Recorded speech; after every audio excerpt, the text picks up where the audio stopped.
Welcome to the insurance page. In this video, we're going to walk through adding the different types of insurances available in Optiml. Let's begin by adding a term insurance policy. You can enter the name of your insurance, select who is insured under this policy, enter the death benefit, and choose the frequency of payments, whether that's monthly, semi-annually, or annually.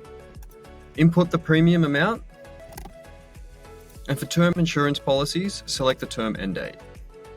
Once all required fields are completed, select Add. Now let's walk through adding a whole life insurance policy. Begin by selecting whole life insurance, add the name of your insurance policy, and select who's insured or the insurance type. Next, add the death benefit.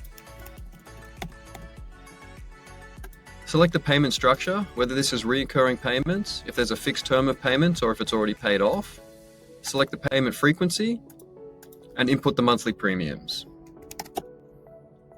Once all required fields are completed, select Add.